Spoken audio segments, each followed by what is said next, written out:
नमस्कार दोस्तों, स्वागत है आपको अपने यूट्यूब चैनल एग्रो पाठशाला में। दोस्तों, इस वीडियो में हम बात करने वाले हैं बिहार एग्रीकल्चर कोऑर्डिनेटर के बारे में।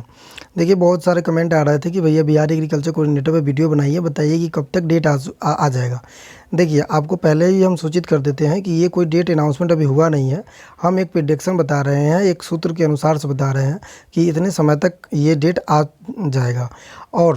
और इसलिए बता रहे हैं कि चूँकि अगर आपको लगता होगा कि डेट आएगा तब हम प्रिपरेशन करेंगे, या डेट आने के बाद देखेंगे क्या क्या सब्जेक्ट है, क्या क्या सिलेबस है, तब हम प्रिपरेशन करेंगे, तो आपको बता दें कि डेट मतलब आने के बाद आपके पास मिनिमम 2 मंथ का समय होगा। मोर देन सफिशिएंट नहीं होने के कारण आपका प्रिपरेशन मजबूत नहीं होगा।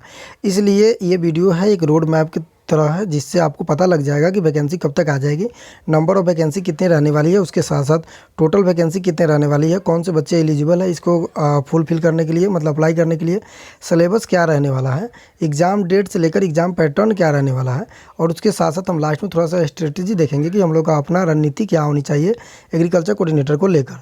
तो इन सारे मुद्दा में इस वीडियो के माध्यम से हम देखेंगे और सारे एक एक करके हम देखने का प्रयास करेंगे, फुल इन्फॉर्मेशन लेंगे।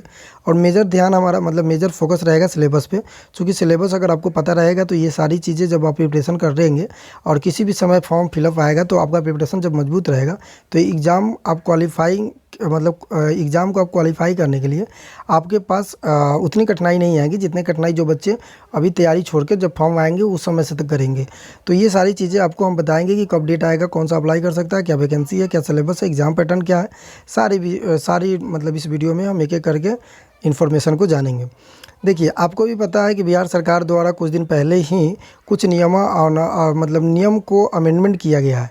जैसे हुआ क्या था कि 2014 के अकॉर्डिंग जो भी एग्रीकल्चर समन्वय का मतलब प्रोसेस था, मतलब क्राइटेरिया था, उसमें कुछ अमेंडमेंट कर दिया गया था।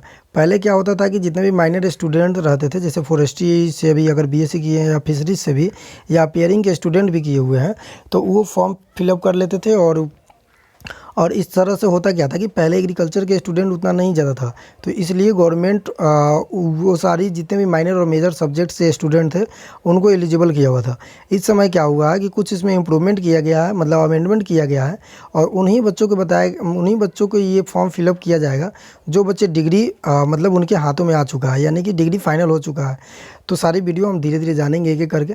यहाँ पे आप 9th नंबर में ये देख पा रहे होंगे कि यहाँ पे कुल लिखा मतलब साफ शब्दों में ये लिखा हुआ है कि जो मुख्य सचिव बिहार सरकार के आदेशानुसार सभी जिलों में कृषि समन्वय, यानी कि जो एग्रीकल्चर सचिव है उनके आदेश के अनुसार बिहार सरकार के जितने भी कर्मचारी हैं उन्होंने अपने ही जगह पे जितने भी बिहार समन्वय का वैकेंसी था, मतलब रोस्टर था, वो क्लियर कर चुके हैं।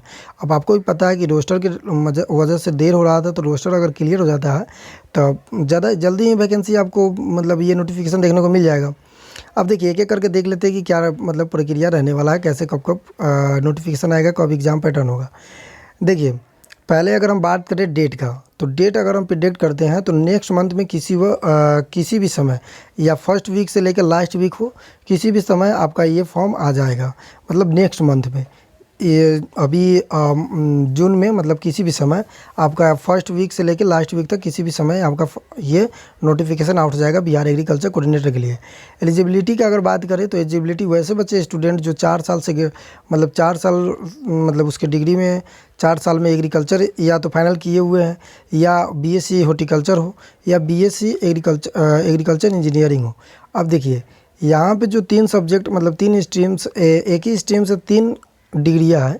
जैसे बीएससी एग्रीकल्चर, अगर आपके पास ऑनर्स एग्रीकल्चर से है तो आप इस फॉर्म को फिलअप करने के लिए एलिजिबल मतलब फुलफिल है। उसके साथ साथ अगर आपके पास बीएससी हॉर्टिकल्चर है तो आप इस फॉर्म को फिलअप कर सकते हैं। और लास्ट में आपके पास अगर बीएससी एग्रीकल्चर इंजीनियरिंग भी है तो आप ये फॉर्म को फिलअप कर सकते हैं। लेकिन अगर आपके पास बीएससी फॉरेस्ट्री है, फिशरीज है, एनिमल हस्बेंड्री है, देन आप नहीं फिल कर सकते हैं। तो आपके पास ये कोर्स, ये जो डिग्री है, यही डिग्री तीनों डिग्री होनी चाहिए। या तो आपके पास एग्रीकल्चर होना चाहिए बीएससी, या बीएससी हॉर्टिकल्चर होना चाहिए, या एग्रीकल्चर इंजीनियरिंग होनी चाहिए। देखिए, टोटल ऑफ वैकेंसी की बात करते हैं सेकंड नंबर पे, तो पहले की स्टार्टिंग में जब 2024 में बताया गया था तो उस समय बताया गया था कि 2000 यानी कि 2000 से प्लस वैकेंसी रहने वाली है। हो सकता है इन लोगों ने प्लांट प्रोटेक्शन के भी इसी में ऐड कर लिया होगा। बट अभी जो अनाउंसमेंट हो रहा है बिहार सरकार द्वारा, देखिए अभी जो अनाउंसमेंट हुआ है वो 1600 प्लस वैकेंसी, 1652, यानी कि आप इतना जान जाए कि 1600 प्लस वैकेंसी रिलीज़ होने वाली है इसमें। तो नंबर ऑफ़ वैकेंसी की बात करें तो ये भी अगर ये पर्टिकुलर स्टेट में 1600 वैकेंसी मोर देन इनफ होता है। उसके साथ साथ एग्ज़ाम डेट की अगर हम बात करें, देखिए अगर नेक्स्ट मंथ में आ जाता है और आने का संभावना है, उस मंथ में अगर आ जाता है नेक्स्ट मंथ पे, तो एग्ज़ाम आपको भी पता है कि इस साल चुनाव है, तो चुनाव के बाद तो एग्ज़ाम लेंगे नहीं, ये तो चुनाव से पहले ही सारी प्रक्रिया फुलफिल करेंगे। तो अगस्त और सितंबर से पहले आपका एग्ज़ाम हो जाने का संभावना है। अगर अगस्त सितंबर के बीच में भी हो सकता है, उससे पहले भी हो सकता है। तो आप अपना तैयारी अभी से ही स्टार्ट रखेंगे, तब तो जाकर आप अगस्त सितंबर में फुलफिल मतलब पूरे तैयारी आपका 100% तैयार रहेंगे एग्ज़ाम के लिए। अब लास्ट चीज़ है, थोड़ा सा सिलेबस के बारे में देख लेते हैं। हमारा मेजर फोकस इसी पे रहने वाला है, क्योंकि अभी प्रिपरेशन करना है। अभी तो डेट आया नहीं है, अभी सिलेबस रिलीज़ हुआ नहीं है, लेकिन हम एक रोड मैप के अनुसार एक अपना प्रिपरेशन स्टार्ट रखेंगे। ये नहीं कि जब डेट आएगा तब प्रिपरेशन रखेंगे, इसलिए हमें सिलेबस देखना बहुत ज़रूरी हो जाता है कि क्या सिलेबस आने वाला है। तो उसके लिए थोड़ा सा हम पीछे चलते हैं, 1 साल पीछे जाना पड़ेगा, यानी कि 2024 में आपको पता है कि जनवरी से लेकर जनवरी में वैकेंसी आती है बीओ का, और मार्च में एग्ज़ाम हो जाती है, 1 और 2 मार्च का। उसके साथ साथ मार्च महीने में ही बीएचओ का वैकेंसी आता है, और अगस्त में एग्ज़ाम हो जाती है 19 अगस्त को। तो 2024 में 2 बीपीएससी के द्वारा कंडक्ट कराई गई थी 2 एग्ज़ाम एग्रीकल्चर स्टूडेंट के लिए, पहला बीओ और दूसरा बीएचओ। बीओ डैट मीन्स की block agriculture officer, BHO that means की ब्लॉक हॉर्टिकल्चर ऑफिसर। ये हॉर्टिकल्चर ऑफिसर था जो हॉर्टिकल्चर स्पेशलाइजेशन के लिए था। इसमें ब्लॉक एग्रीकल्चर ऑफिसर में इसमें जो सेकंड पेपर था वो एग्रोनॉमी का था। तो इसका सिलेबस देखना हमें बहुत ज़रूरी हो जाता है। देखिए अगर बात की जाए बीएचओ या बीओ का सिलेबस का, देखिए अगर बीओ या बीएचओ का सिलेबस की बात करें तो ये 3 स्टेप में इसका एग्ज़ाम हुआ था। पहला प्री, दूसरा मेंस और तीसरा इंटरव्यू। और देखिए प्री और मेंस इंटरव्यू का मतलब ये नहीं समझिएगा कि 1 मिनट, देखिए 2 तरह से मतलब 3 स्टेप में एग्ज़ाम हुआ था। पहला प्री हुआ था, दूसरा मेंस हुआ था, तीसरा इंटरव्यू हुआ था। तो अगर हम बात करें मेंस प्री का, तो प्री में हिंदी हुआ था जो 100 नंबर का था, और उसमें सिर्फ मासिक 1 मिनट,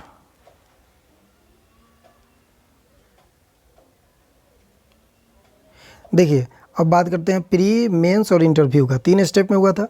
पहला प्री में क्या था, तो हिंदी था, जीके था, जीएस था। हिंदी जो हमारा था वो 30 नंबर का था, जो क्वालिफाइंग नेचर का था, जिसमें आप सिर्फ क्वालिफाई करते। अगर 30 नंबर से कम आता है तो देन आपका पेपर का मतलब जीके का हो या पेपर 1 हो या पेपर 2 हो, वो आपको चेकआउट नहीं होगा, यानी कि चेक नहीं होगा, तो फिर रिजल्ट आपका नहीं आएगा। अगर 30 नंबर से ज़्यादा होता है तो फिर भी कोई असर नहीं पड़ता है बोर्ड का। इसका मतलब ये नहीं है कि आपका नंबर मेंस का एग्ज़ाम में जुड़ जाएगा। तो ये नंबर रिजल्ट के लिए नहीं जुड़ेगा, सिर्फ क्वालिफाइड नेचर का होगा कि 30 नंबर आपको हिंदी आनी चाहिए, इतना नंबर आना चाहिए। उसके साथ साथ दूसरा जो सिटिंग में पेपर होता था प्री का, उसमें जीके और जीएस ये 100 नंबर का था। उसके साथ साथ करेंट अफेयर का पोर्शन भी आता था। हम आगे वीडियो में बात करेंगे कि जीके जीएस का कैसे तैयारी करना है। तो जीके जीएस 100 नंबर का होता था, 100 क्वेश्चन होता था, जिसमें मिनिमम 40 नंबर लाना होता था। लेकिन ऐसा कोई क्राइटेरिया गवर्नमेंट के द्वारा मेंशन नहीं की गई है कि 40 नंबर लाना ही है, बट मिनिमम 40 नंबर आप जितना लाएंगे उससे ज़्यादा आपका तो मतलब जितना लाएंगे वो आपके लिए बेनिफिट होगा, क्योंकि जितना ज़्यादा लाएंगे उतना ज़्यादा नंबर आपका मेंस में ऐड होगा। उसके बाद पेपर 1 जो होता था वो 200 नंबर का होता था, और पेपर 2 जो होता था वो 200 नंबर का होता था। ठीक है, तो पेपर 1 पेपर 2 होता था मेंस में, और जीके का नंबर इसमें जुड़ता था, मतलब जीके जीएस का नंबर जुड़ता था प्री वाला। और तीसरा होता था इंटरव्यू, जिसमें पर्सनल अपना पैनल के आपको ही पता है कि इंटरव्यू कैसे होता है। पैनल के सामने पैनल पे बैठे हुए 5 लोग होते हैं, उसमें आपका इंटरव्यू पर्सनल एक्सपीरियंस मतलब देखा जाता है कि आपके बोलने का, बात करने का तरीका क्या है। तो ये बीओ का सिलेबस रहा था। और इसमें मेंस पेपर 1 में पेपर 2 में देख लेते हैं क्या रहा था। कि देखिए पेपर 1 में पेपर 2 की अगर हम बात करें, देखिए पेपर 1 में था जनरल एग्रीकल्चर। आप भी जानते हैं कि जनरल एग्रीकल्चर इतना कि यानी कि जितने एग्रीकल्चर में सब्जेक्ट है वहाँ से हर पोर्शन से जनरली जो क्वेश्चन बनते हैं उसे जनरल एग्रीकल्चर कहते हैं। यानी कि हर एक सब्जेक्ट से आपका वहाँ क्वेश्चन रहेगा। Plant pathology, plant breeding, genetics, और उसके साथ साथ एग्रोनॉमी, हॉर्टिकल्चर, ये सारा रहेगा। लेकिन पेपर 2 में वहीं बात करें बीओ के लिए, तो एग्रोनॉमी स्पेशलिस्ट था, यानी कि 100 जो क्वेश्चन था ये एग्रोनॉमी का ही था। तो एग्रोनॉमी से क्वेश्चन आएगा। उसके साथ साथ ये मतलब 100 क्वेश्चन होते हैं, लेकिन 2 नंबर का एक क्वेश्चन होता है। उसके साथ साथ अगर हम बात करें तो हॉर्टिकल्चर जो मतलब हॉर्टिकल्चर बीएचओ के लिए जो आया था उसमें हॉर्टिकल्चर स्पेशलाइजेशन था, यानी कि हॉर्टिकल्चर जो स्टूडेंट थे, मतलब पेपर 2 में हॉर्टिकल्चर ज़्यादा पूछा गया, ज़्यादा क्या पूरे होल हॉर्टिकल्चर ही था। और वहीं पेपर टू अगर बीओ की बात करें तो उसमें एग्रोनॉमी पूछा गया था। तो ये रहा बीओ का। अब थोड़ा एग्रीकल्चर कोऑर्डिनेटर का देख लेते हैं कि इसका क्या सिलेबस रहने वाला है। देखिए, तो इसमें सरकार या गवर्नमेंट द्वारा या मुख्य सचिव द्वारा मेंशन किया गया है कि इसमें इंटरव्यू का प्रक्रिया नहीं रहेगा। इंटरव्यू वाला पोर्शन इसमें हटा दिया गया है। आप प्री और मेंस दोनों में पास कर जाते हैं, देन आपका सिलेक्शन हो जाएगा, सिलेक्शन वाला प्रक्रिया में आप चले जाएंगे। तो इसमें भी प्री में जो भी हिंदी होगा वो 30 नंबर का होगा, वो क्वालिफाइड नेचर का होगा। उसके साथ साथ जीके जीएस 2 होगा, वो 100 नंबर का होगा, 100 क्वेश्चन होगा, एक क्वेश्चन 1 नंबर का होता है। वो पेपर 2 मतलब मेंस के एग्ज़ाम में जुड़ते हैं मेरिट लिस्ट बनाने के लिए। उसके साथ साथ पेपर 1 में जनरल एग्रीकल्चर होगा। अगर पेपर 2 अगर की बात करें तो गवर्नमेंट द्वारा बताई जाएगी कि स्पेशलाइजेशन होता है या पेपर 2 भी जनरल एग्रीकल्चर से पूछा जाएगा। स्पेशलाइजेशन अगर होगा तो आप इतना मान के चलिए कि हॉर्टिकल्चर तो हो नहीं सकता है, इसमें ज़्यादा मोस्टली एग्रोनॉमी का ही चांस बनता है। बाकी देखते क्या होता है। तो आपको तो सारे सब्जेक्ट को पढ़कर चलना होगा और सारे सब्जेक्ट को लेकर चलना होगा। हो सकता है पेपर 2 में जनरल एग्रीकल्चर भी आ सकता है। तो ये वैकेंसी है। देखिए, अब बहुत सारे बच्चे ये सोच रहे होंगे कि वैकेंसी अभी आया नहीं और ये लोग वीडियो बनाना स्टार्ट कर दिए। देखिए, वीडियो बनाने का मेरा ये पर्पस नहीं है कि हमारे पास व्यू बढ़ जाए। मेरा पर्पस यही है कि आपके पास एक रोड मैप तैयार हो जाए, जिससे आपको पता चले कि हाँ भाई, अगर जिस दिन वैकेंसी आता है तो ये चीज़ें अगर आ जाती है तो हमारा जो प्रिपरेशन है वो 100% मजबूत हो जाएगा और हम एग्ज़ाम को क्रैक करने में आसानी हो जाएगा। अगर आप सोचेंगे कि जब वैकेंसी आएगा उस समय हम एग्ज़ाम को प्रिपरेशन में लगेंगे, देन आपके पास बहुत लेट हो चुका रहेगा, तो आप उतने एफिशिएंटली से तैयारी नहीं कर पाइएगा। इसलिए हम इस वीडियो को बनाकर आपको एक रोड मैप दिखा दे रहे हैं कि इस तरह होने वाला है, अपने तैयारी में लग जाइए। देखिए, हिंदी इंग्लिश तो आएगा, ये हिंदी तो आएगा, आपको भी पता है। जीके जीएस भी आएगा, इसमें भी आपको कोई दो राय नहीं है। उसमें भी 100 नंबर का होगा, तो जीके जीएस का तैयारी आपको करना ही है। पेपर 1 में जनरल एग्रीकल्चर पढ़ना ही है। उसके बाद जब आप एग्रीकल्चर पढ़ेंगे तो अगर आप मान लीजिए कि स्पेशलाइजेशन आ जाता है एग्रोनॉमी, तो आपका अभी से प्रिपरेशन मजबूत रहेगा, तो बाद में एग्रोनॉमी पर ज़्यादा ध्यान दीजिएगा 1-2 महीना। बाकी अगर स्पेशलाइजेशन नहीं आता है तो सारा सब्जेक्ट को आप लेके चलिए, सारा सब्जेक्ट लेके चलिएगा तो वैसे भी आपका मजबूत हो रहा है। तो ये चीज़ें सारी थी एग्रीकल्चर कोऑर्डिनेटर का सिलेबस का। अब थोड़ा लास्ट में देख लेते हैं कि स्ट्रेटजी क्या रहने वाला है। चलिए, आपने तो बता दिया कि ये मतलब इतना डेट आएगा, इतना वैकेंसी आएगा, ये सिलेबस रहने वाला है। लेकिन भाई, स्ट्रेटजी क्या रखें, किस तरह पढ़ाई करें? ऐसा तो नहीं कि वैकेंसी आएगा उस समय पढ़ाई करेंगे। तो ये उन बच्चों के लिए जो अभी से सीरियस है। देखिए, स्ट्रेटजी आप इस तरह रखिए, एग्रीकल्चर और सब्जेक्ट पढ़िए। एग्रीकल्चर और सब्जेक्ट का मतलब है अपना फाउंडेशन को मजबूत कीजिए। देखिए, एग्रीकल्चर ऑल सब्जेक्ट आपके पास मौजूद होना चाहिए, चाहे वो मेजर सब्जेक्ट हो या माइनर सब्जेक्ट हो। अगर एग्रीकल्चर में जैसे मान लो कि एग्रोनॉमी हो गया, सॉइल साइंस हो गया, एंटोमोलॉजी हो गया, पैथोलॉजी हो गया, प्लांट ब्रीडिंग हो गया, जेनेटिक्स से प्लांट ब्रीडिंग हो गया, उसके साथ साथ इकोनॉमिक्स हो गया। और माइनर सब्जेक्ट की अगर बात, माइनर तो हालांकि कोई नहीं होता है, बट माइनर की अगर हम देख लेते हैं थोड़ा सा, फॉरेस्ट्री हो गया, सेरीकल्चर हो गया, एपीकल्चर हो गया, हनी एपीकल्चर वही हो जाता है। उसके साथ साथ एनिमल हस्बेंड्री हो गया। तो ये जो सब्जेक्ट है आपका पूरे कंप्लीट होना चाहिए। जबकि अगर आपका पूरा कंप्लीट है, अभी से फाउंडेशन मजबूत है, तो आपके पास लास्ट में क्या बच जाएगा, मॉक लगाना बच जाएगा। तो मॉक हम आपको प्रोवाइड करा देंगे लास्ट में। क्वेश्चन प्रैक्टिस के लिए टेलीग्राम लिंक दे ही दिए हैं डिस्क्रिप्शन में, वहाँ से भी आप क्वेश्चन प्रैक्टिस कर सकते हैं। और एग्रीकल्चर को मजबूत करना है। दूसरा जीके जीएस। अब देखिए, दूसरा जीके जीएस कहाँ से पढ़ना है, अकॉर्डिंग टू बीपीएससी। देखिए, बीपीएससी आपको भी पता है कि ये छोटा सा एग्ज़ाम है नहीं कि आप 2 महीना 3 महीना में पूरा कर लेंगे। बीपीएससी के लिए कम से कम 1 साल चाहिए, अगर आप मतलब एग्रीकल्चर को साथ में लेके चलते हैं तो उसके लिए आप क्या करें, टारगेटेड स्टडी करें। टारगेटेड स्टडी मतलब जहाँ से क्वेश्चन ज़्यादा, नंबर ऑफ़ क्वेश्चन ज़्यादा होता है। तो नंबर ऑफ़ क्वेश्चन 2 जगह से ज़्यादा होता है। 2 जगह मतलब एग्रीकल्चर तो आप पढ़ ही रहे हैं। दूसरा आप ये पढ़िए कि जीके जीएस को बीपीएससी लेवल से पढ़ने के लिए सबसे पहला कंप्लीट आप कीजिए करंट अफेयर। क्योंकि आपको भी पता है कि आज के डेट में जितने भी एग्जाम होते हैं वहाँ से करंट अफेयर ज़्यादा मोस्टली पूछा जाता है। तो करंट अफेयर पे फोकस करना है आपको। किसी भी चैनल पे जाइए, यूट्यूब के किसी भी जो आपको लगता है कि करंट अफेयर अच्छा सब्सक्राइब कर सकते हैं, या न्यूज़पेपर पढ़िए, कहीं से भी पढ़िए, लेकिन करंट अफेयर को मजबूत कीजिए। क्योंकि 15 से 20 क्वेश्चन करंट अफेयर से ही रहता है। जीके जीएस में आपको क्या पढ़ना है हम बता रहे हैं। मॉडर्न पढ़ना है। जैसे हिस्ट्री हो गया, हिस्ट्री में मॉडर्न हिस्ट्री आप पढ़ लीजिएगा। उसके साथ साथ थोड़ा सा अगर आपको पढ़ना है तो मिडाइवल भी पढ़ लीजिएगा, लेकिन एशियंट से उतना नहीं आता है। पॉलिटी आप थोड़ा सा पढ़ लीजिए, पॉलिटी से क्वेश्चन आता है तो पॉलिटी भी पढ़ लीजिए। उसके साथ साथ ज्योग्राफी के बारे में अगर थोड़ा सा देखना है तो वहाँ से भी थोड़ा बहुत देख सकते हैं।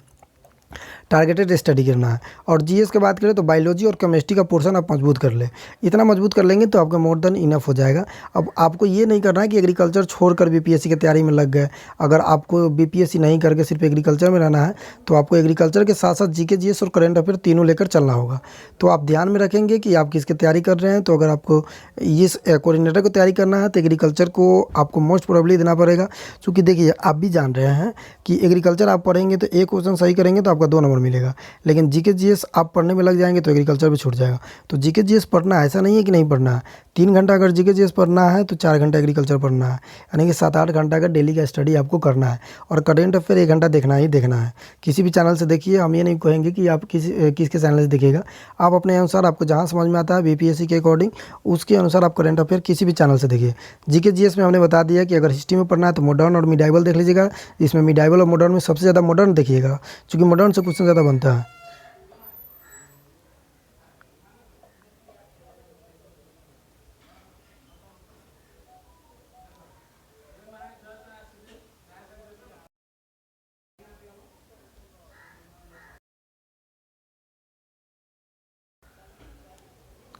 तो ये सारी रहा जो हम लोग ने देखा कि बिहार एग्रीकल्चर कोऑर्डिनेटर का किस तरह मतलब हम लोग प्रिपरेशन करें, स्ट्रेटजी क्या होना चाहिए, सिलेबस क्या होना चाहिए। इसमें हम लोग कंप्लीट इन्फॉर्मेशन देख लिए। आपको कहीं भी डाउट आता है किसी भी चीज़ में, चाहे करियर से रिलेटेड हो या सिलेबस से रिलेटेड हो, किसी भी चीज़ में डाउट आता है तो नीचे डिस्क्रिप्शन में लिंक है, वहाँ मेरा मोबाइल नंबर भी पिन है।